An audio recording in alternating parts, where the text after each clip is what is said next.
Hello everybody, my name is Will Nathans and I'm an art tutor for the Dublin and Dún Laoghaire Education and Training Board, and you're very welcome. And today I'm going to do a landscape painting based on this photograph here of a painting by J. Alden Weir, an American landscape painter, and it's a painting of his hometown in Connecticut. And what I'm going to describe for you is how to achieve the light and dark effect through temperature, using color as temperature in order to achieve the feeling of warm sunlit air and space. Okay, so before we begin, I'm using oil paint. I have my palette laid out and I have basically just the primaries. I've got yellow. Now I have an orange on there. I mightn't use it, but I put it on there anyway. So titanium white, cadmium yellow, cadmium orange. That's burnt umber. Both of these are alizarin crimson, and I have a cobalt blue and an ultramarine blue. Now, if you don't have this exact palette, not to worry. You can do this with just a yellow, a red, and a blue, and of course white. All right, I'm using a bit of linseed oil. I have my brushes here. I'm using a panel, and to begin, I'm just going to sketch out with a pencil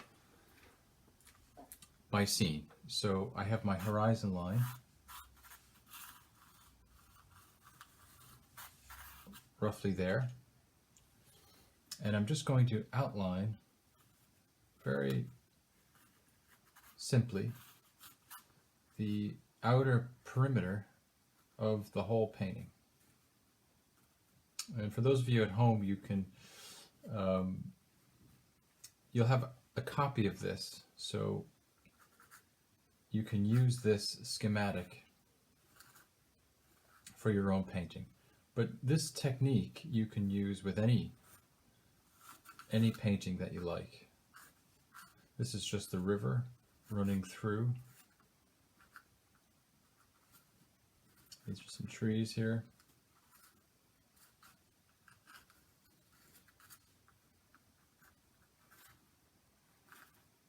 Some bushes along this river here.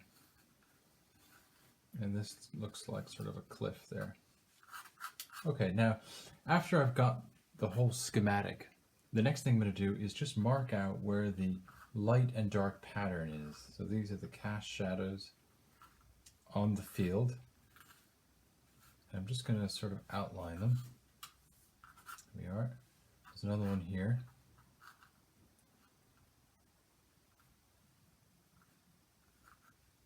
There's a cast shadow there.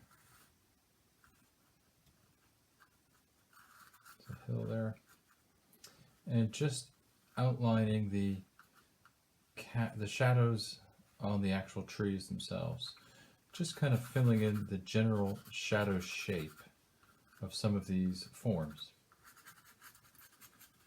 Just very roughly. So all of this would be the shadow pattern, and all of this is in shadow. Okay. Once I've gotten that much done, the first thing you want to do is just start off with a very basic color. Burnt umber. Now if you don't have burnt umber, a quick way to make burnt umber is just take your yellow, a touch of red, and then a touch of blue, and you'll get the equivalent of an umber. So just to show you again, it's yellow, touch of blue, and a touch of red. Basically all the primaries mixed together, and a bit of linseed oil. And with that, I'm just going to go around and sketch in my shadow pattern. So at this stage, it's just a generic warm tone, warm brown, and I'm using this just to get the overall composition of the picture. Interestingly, if you do happen to mix your burnt umber with the three primaries, yellow, red, and blue, you'll actually come out with a much brighter tone. It'll actually look much more colorful than just sort of drab burnt umber. Okay, and just using a little linseed oil just to mix, just to spread this paint a bit more. So I'm just laying in the general shadow tone of this cast shadow. Now, all of this is in shadow, so I'm just going to do the same here. Now the water is also in shadow, so I'm going to just lay that in as well. Now the reason why I'm doing this is to unify everything that's in shadow as compared to everything that's in light.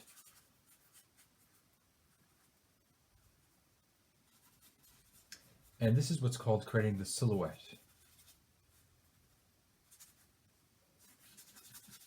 And when you paint just the silhouette with one tone, one color, you have the bones of your picture.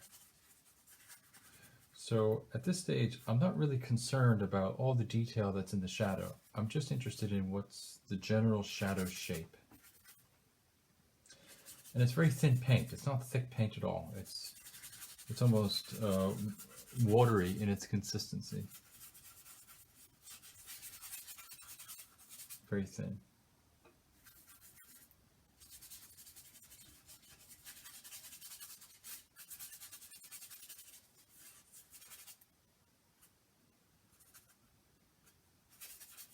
Okay, once you have basically all of the shadows in, the next thing I'm going to do is just using that same tone, but just a little bit darker.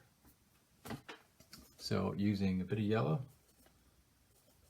a bit of red, and a touch of that blue again, and there we have our umber sort of tone. I'm just going to make it a bit darker.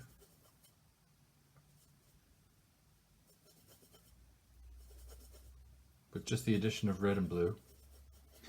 And what I'm going to do now is just sort of outline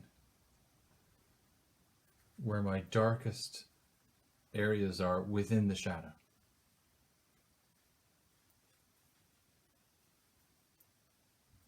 And I might just also outline where the river bed is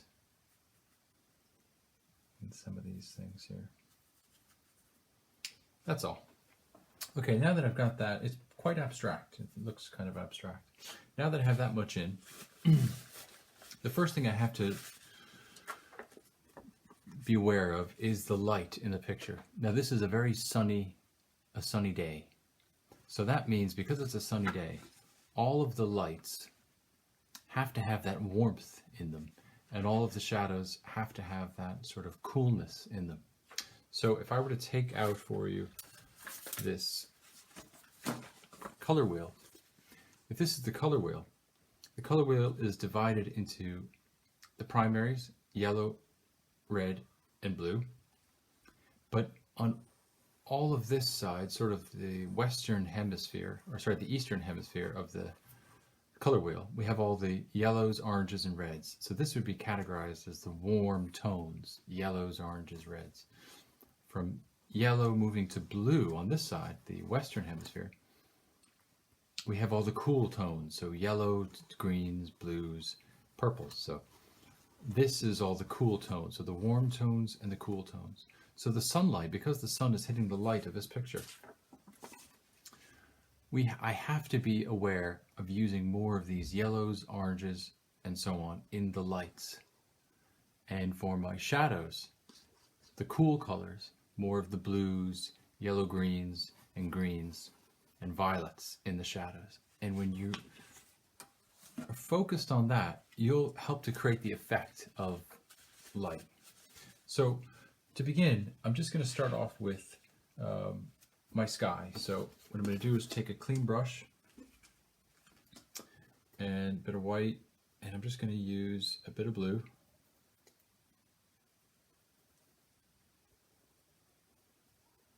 Blue and white. And I'm just going to start to mask that in. You can use a bit of linseed oil. I'm just going to mask that in. Being aware of keeping it white where the clouds will be. There's a few clouds in there that are white, so I'm just going to leave the space for that. So it's just at this stage white and blue.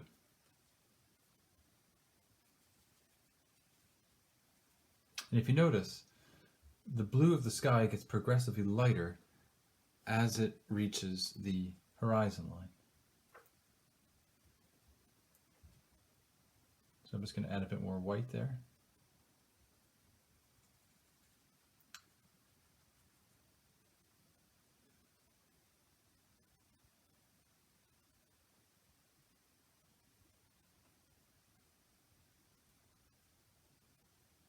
just to fill in some of these gaps in here.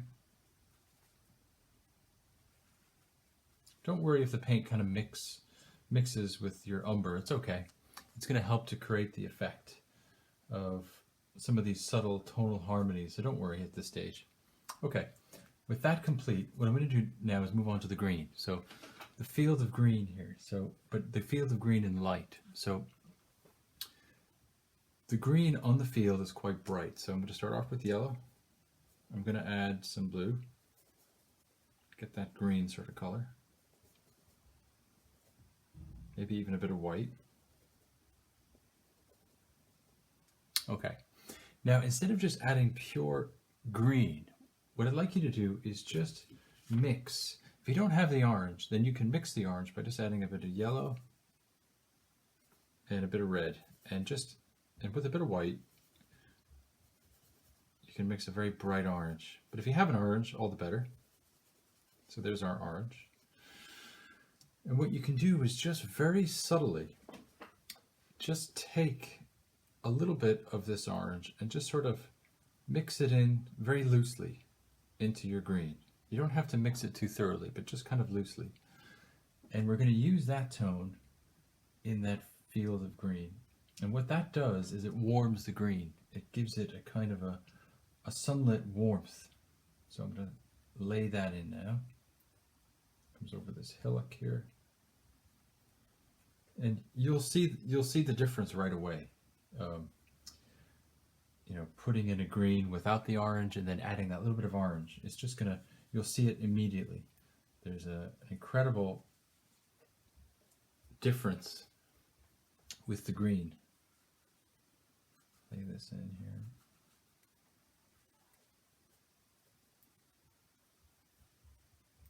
Over that hill there. And some of these trees here.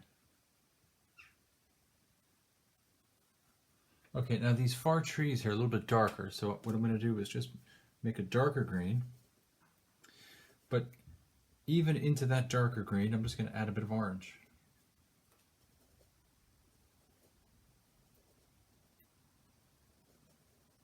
And that orange is just going to warm it up just a little bit, so I'm just going to add it here now.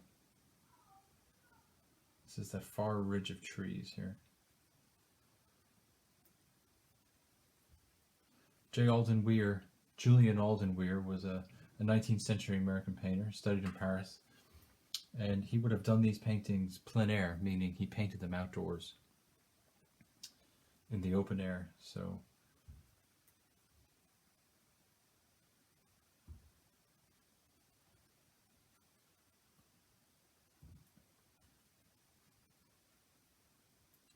okay, far hill there. Okay, now for the shadow. So another clean brush.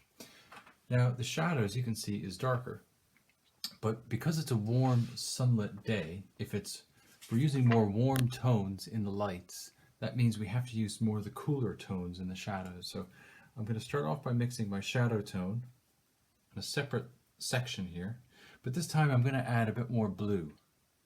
And what you can do to make it even cooler is add a bit of white to it. And in doing that, it's going to make the greens that much cooler.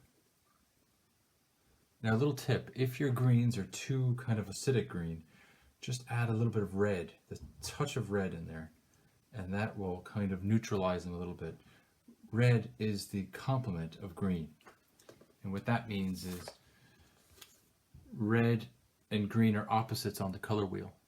So adding the opposite of the color on the color wheel will help to neutralize the color. So in this case, green, adding a bit of that red will help to cool it down a little bit. Okay, so I want to make it a bit colder, so more blue.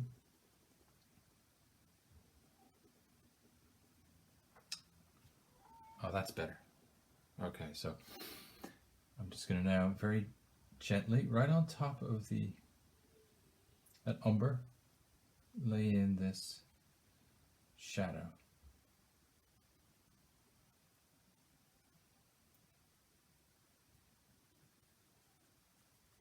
Now the great thing about this umber that we started with is you don't feel like you have to cover the whole thing completely. You can allow some of the brown of the umber to come through a little bit.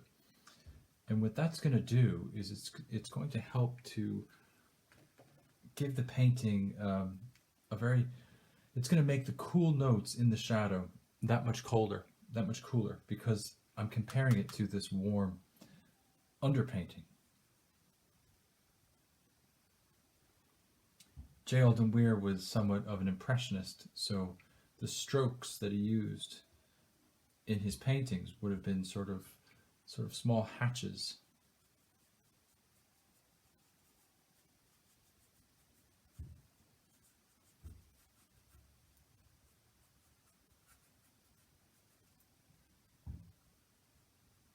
Okay, now I'm going to add a bit more blue to make it that much bluer, a bit of red.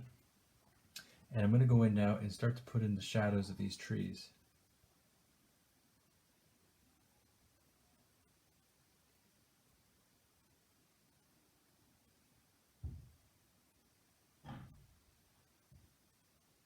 Just following that silhouette pattern that I painted initially. Now I can deviate. I don't have to copy it religiously, but just by deviating a little bit, I can use a bit more expression. And again, you can allow some of the brown to come through just a little bit.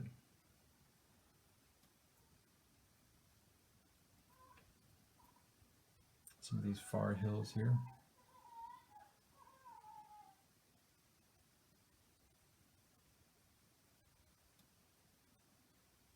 Now a lot of this foliage here is very, very cool, so I'm going to add even more blue, a bit of white, a bit of red too, almost a violet, so a bit of red, blue, and white into that initial green.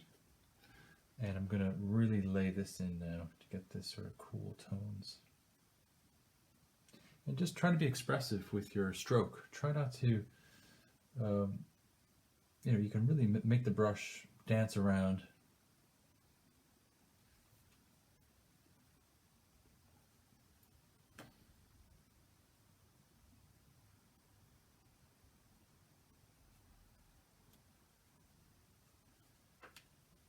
It's all sort of wet into wet at this stage, but that's fine. It's painting wet into wet will help you to create a lovely sort of a feel and texture.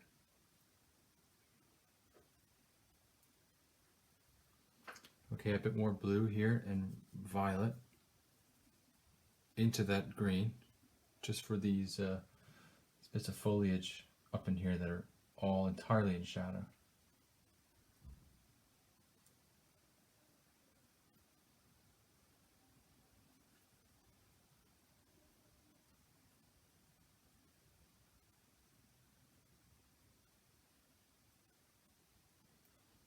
Okay, now we have the water, and it's quite blue, so I'm just going to go for it with a bit of white to that blue. Maybe just a small amount of red, just to give it that sort of indigo color. And I'm just going to now it's in the shadow here, so I'm just going to go across with my brush. Initially, you can just sort of fill it in very roughly, just to get the effect of the blue, of the water.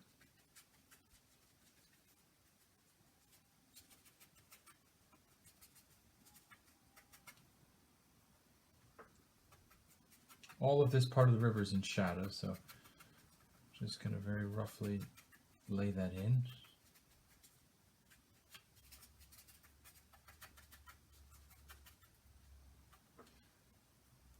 All along the edge here, on this side it's in shade. But then it reaches a point back in here where it's in the light. So I'm just going to lighten up the water now. And I'm just going to put the smallest amount of yellow and orange into that blue. Because again, the water is in light, so it has to be affected by the sun. So it has to have that warmth in it. So it's right here. And then just the smallest amount. And then way back in here, I can see the river. in light there. That's it. There's some reflections here. Just make sure when you're painting the water that your strokes are more or less horizontal.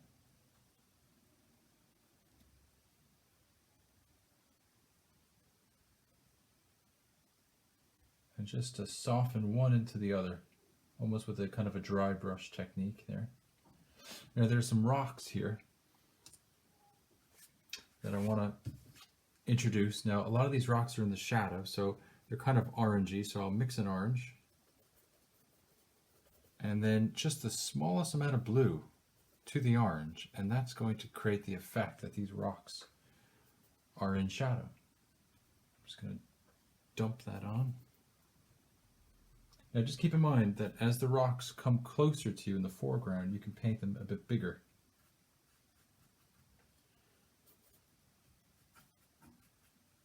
And as they recede into the distance, you can paint them a little bit smaller. There's a bunch of rocks here that are piled up. J. Alden Weir lived in a place called Branchville, Connecticut, and his home has been preserved and by the government. It's now a national park. So, in fact, J. Alden Weir is the only artist whose property is a national park in all of the United States. So, if you ever get a chance to visit, it's a remarkable, beautiful, idyllic sort of pastoral farm. It's been totally preserved. His home, you can visit his home, and his studio is still in perfect preservation. So all of his art materials are still there. It's a great place to visit. I've painted here actually. It's very lucky to paint here. Now there's a far hill. There's a stone wall back in there in the light. So I'm going to add white and a bit of that orange just to the white, because it's the same sort of stone, but it's in light, maybe a bit of yellow. Now this is very bright because it's in the sunlight, so adding more yellow and orange to the white will give me that sunlit rock effect. And that's just back in here. I'll drop those in. There are many stone walls in Connecticut, and they're still preserved. Drop that in the distance there. Now some of these stones are in light, so I'm just going to add a few. Kind of the dappled light effect in here.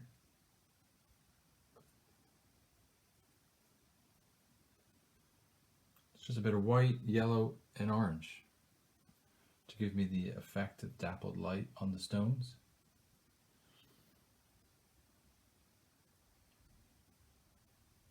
The stone wall up in here.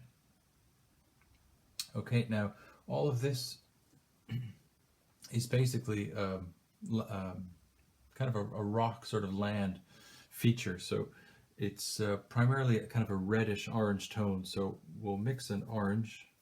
And again, if you don't have orange, just use your yellow, red, and white. But it's because it's in shadow, I'm going to add a bit of blue to it. And I'm going to use this now to skirt this tone in. Now because it's just sort of a nondescript sort of land feature, I'm just going to create these sort of rough strokes mixed in with the umber. And again, because it's in shadow, I can just on top add a bit of blue with white, keeping in mind that the color that I'm using, the blue, is more or less the same tone as that browny orange. And I'm just going to sort of pepper that blue right on top.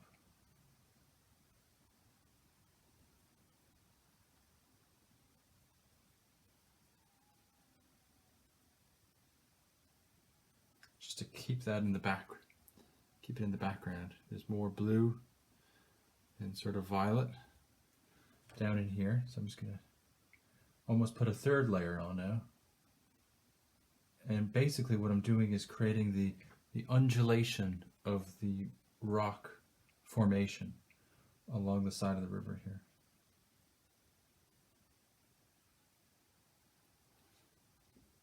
Okay, now there's a bit of light on there, so I can go back to my orange and white, and I can just bring out some of the rocks in light here. Again, it's kind of a dappled light effect just in here. Just be careful not to go overboard with some of these effects. You just want to suggest the effect of light in there. More stone back in there. Okay, and now just to kind of tidy it up a bit more, I'm just going to go in with pure blue and violet and just darken and deepen some of the foliage in the shadow here, particularly along the edge of that rock formation.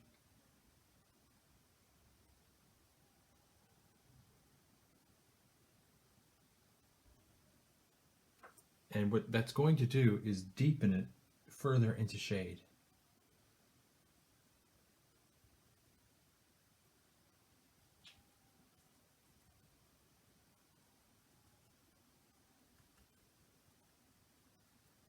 You could even use the back of the brush and create some of the trunks of trees, branches, creating kind of a trough in the paint.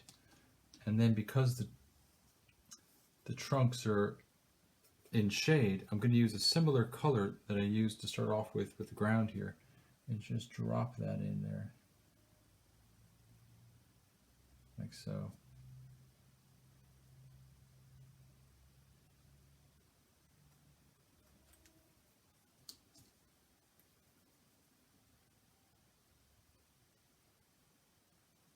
There. So this is just a very simple start for a painting. In order to get the effect of light and sunlight in your pictures, I can go back in now just with a dry brush and just soften some of the edges of the initial cast shadow. Just soften it up a little bit, particularly as things recede. And then some of the little bits of shadow on those far trees there are just a bit of blue. And I'm going to add some of those shadows now with that blue there, just here and there, just to give it more form. I could push off into the distance. And that essentially is the beginnings of a landscape painting, considering temperature for your lights and your darks.